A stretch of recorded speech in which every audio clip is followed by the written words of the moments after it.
è un delitto contro l'umanità.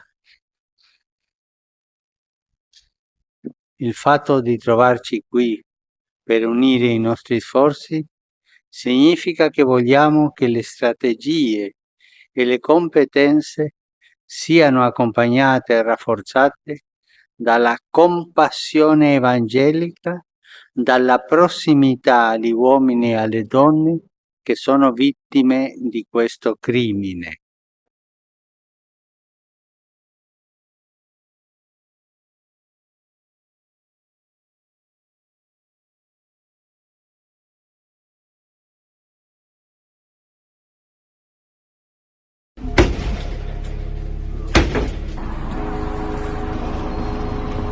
Ian Waterfield, Head of Enforcement for the Gang Master and Labour Abuse Authorities. As you can see today from the car wash that we're on, they just pop up normally on Old Petrol Station forecourts. There are probably 7,000 to 10,000 of these around the UK. They're unregulated and they're a purely cash business. And so, out of the gaze of kind of enforcement bodies and kind of government agencies, and clearly, there's a huge turnover of staff as well in places like this, so they make them ideal for exploited workers. Yeah, we received intelligence initially saying that it was believed that workers were being exploited at this car wash, particularly concerns around the excessive hours they were working, the fact that they weren't being paid the correct amount, they weren't being paid the minimum wage, also that identity documents were being taken from them. And they're working here to pay the debt off. We've clearly got people on this site who are controlling those individuals, and that is just replicated kind of around the UK. Simply, the workers are cash cows. There's no other way of doing it. The gain is very high and the risk is very little for them. And we always use the analogy: if I'm a drugs dealer and I've got a kilo of cocaine, I can sell that cocaine once to get the money. However, if I've got people, I can exploit them over and over and over again. It's not every car wash that's run illegally and poorly, but there are certain indicators that you or I or anybody else using a car wash can look for. So I would ask, if you drive onto a forecourt of a car wash and you look at the condition of the people they're working in, are they working in flip-flops? Are they not wearing gloves? You look at the demeanour, do they look downtrodden? Do they look underfed? Are they being shouted at by the supervisors? If it's raining, have they got the appropriate clothing? So I just say to members of the public, if you have any concerns, report it. If it turns out it's not the case, nobody has lost anything. But if you report it, and like today we believe we've rescued victims from a slavery situation, you've done some good, you've rescued that person, because one day in slavery is one day too many.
Never argue with them. Still, I will be their slave. My job was to take care of them, take care of the house, take care of all their needs. They never allowed me to go outside. When they go outside, I have to be with them. And when they go outside, they have to lock me inside the house. I don't have any privacy. I sleep in the living room. No bathroom to take my shower. My things are all placed in the toilet.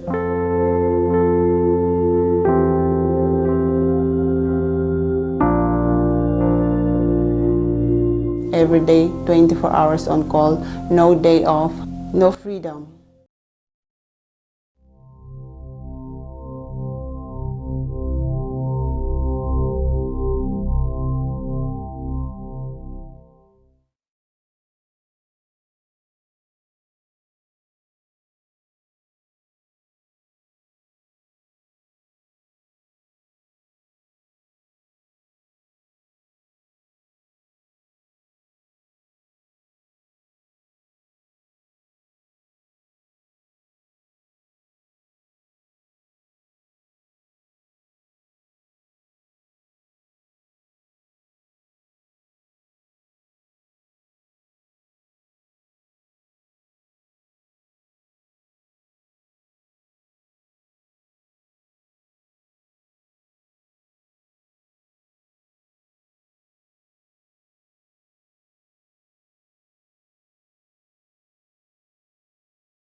An army of children are at the heart of the mining production.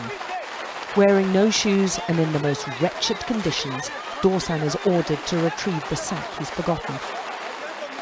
There's an urgency now. The rains make this dangerous work even more risky, and Dorsan's told in no uncertain terms he risks a beating if he messes up again. Dorsan, with Richard beside him, have worked all day. They're 8 and 11 years old. Even this punishing work doesn't guarantee enough for food. Dorsan hasn't eaten for 2 days now. This vessel was pursued for 110 days, over 10,000 miles. It was sought by Interpol on behalf of several member countries. Cases like these can be very complex. Organized criminal groups will use a vessel registered in one country, operated in a second country, and hire a crew from a third country, making a successful investigation almost impossible for a single police force. At Interpol, we help to solve this problem by enabling member countries to work together. Illegal fishing is just the tip of the iceberg. What you don't see are the other associated crimes: money laundering, tax evasion, labor exploitation, identity fraud, all supported by corruption. Some of these criminal groups will use fishing activities as a cover while using vessels to commit other crimes like people, drugs, and firearms trafficking.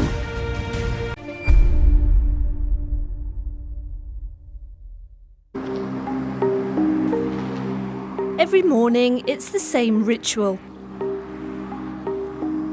As day breaks, a small army strides out. Migrants who've come to Huelva in the south of Spain to pick Europe's fruit and vegetables. In these greenhouses, they help pick 5 million tons a year. All these workers are legally registered, the boss tells us here. He says that makes his business less profitable than competitors. Y ya a raíz de ahí, que vale, bien, que no, pues. Pero sin papeles ninguno. Eso a lo mejor el que menos, los minoristas, que no es grande empresa, son pequeñitas empresas, y a lo mejor, no sé, por el tema del coste de papeles, de papeleo y eso lo hacen así. These are images inside the greenhouses filmed secretly on a mobile phone. They show workers spraying pesticides that could harm their health without masks or gloves. The worker who filmed these images also recorded a message, a cry for help. ¿Tú te crees que se puede trabajar así, sin máscara, sin traje, sin bota? ¿Tú te crees que esto está con derecho? Señores, tenéis que hacer algo para poder ayudarnos a nosotros. Que los extranjeros estamos muy agobiados de esto y no estamos bien en este trabajo. Jimmy is 60 and from Senegal. He's worked for 15 years in these conditions. The chemicals he's used have burnt his hands. Nicknamed crocodile skin by his colleagues, Jimmy's health is fragile. Without social security or health insurance, Jimmy decided to approach his boss about his health problems.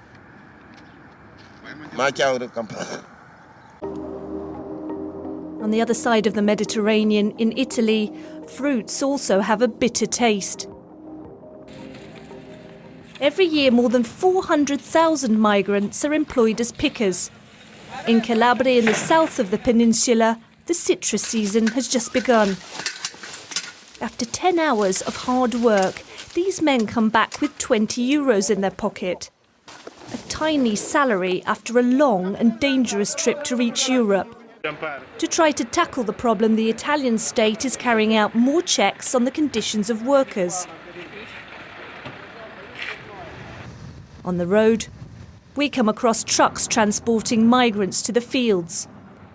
There are 20 people piled up in the back of each one. Scati che comunque nell'immaginario della gente erano beni dei mafiosi, quindi ci chiamavano i pazzi. Voi siete pazzi ad andare su quei terreni, no? Pazzi perché c'è il pericolo che le mafie si possono, no? To get the younger generation to help his fight, he gives talks to sixth formers. They're shocked by what he tells them. On ne se rend pas compte que dans nos assiettes, on peut trouver des produits qui ont été cueillis, traités par des migrants, puis exploités par la mafia. C'est une nouveauté pour nous, effectivement.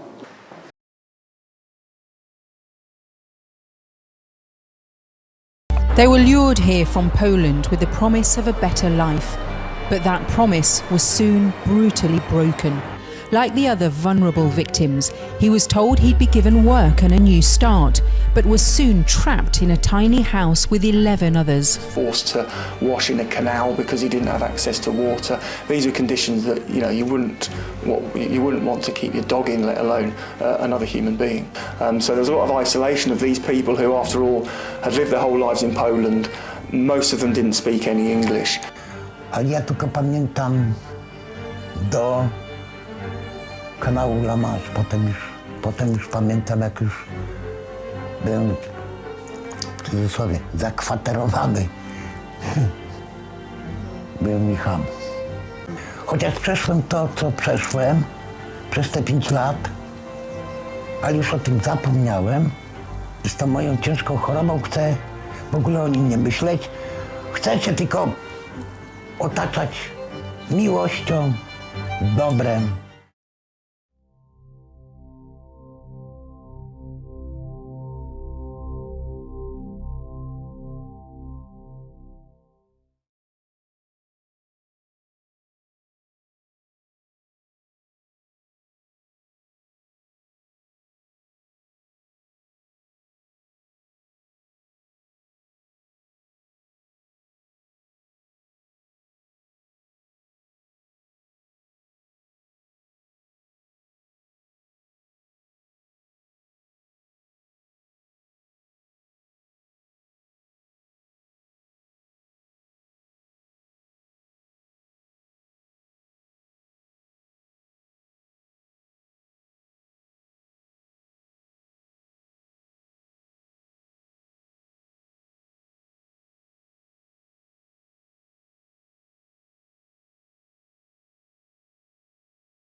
Saint Josephine Margaret Bakhita was born around 1869 in the Darfur region of Sudan. In 1877, Josephine was kidnapped by Arab slave traders, and over the next 12 years, she would be bought, sold, and given away over a dozen times. She was baptized in 1890 and took the name Josephine Margaret and Fortunata. Josephine became a novice with the Canossian Daughters of Charity religious order in 1893 and took her final vows in 1896. St. Josephine Bakhita was beatified in 1992 and canonized in 2000 by Pope John Paul II. I'm very glad to have this opportunity of encouraging you to join in the day of prayer on the 8th of February. Now, it's a day of prayer for our work against human trafficking and in support of the victims of that dreadful trade. And the 8th of February is the feast of St. Josephine Bakhita. And I hope you can join in this day and make it a moment in which we all grow in our awareness of human trafficking, grow in our readiness to respond to this great crime, and keep all those caught in this terrible trade in our prayers and in our love. Thank you very much.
Oggi ricorre la giornata mondiale contro la tratta di persone, promossa dalle Nazioni Unite. Ogni anno migliaia di uomini, donne e bambini sono vittime innocenti dello sfruttamento lavorativo e sessuale e del traffico di organi. E sembra che ci siamo così abituati da considerarla una cosa normale. Questo è brutto, è crudele, è criminale. Desidero richiamare l'impegno di tutti affinché questa piaga aberrante, forma di schiavitù moderna, sia adeguatamente contrastata. Preghiamo insieme la Vergine Maria perché sostenga le vittime della tratta e converta i cuori dei trafficanti.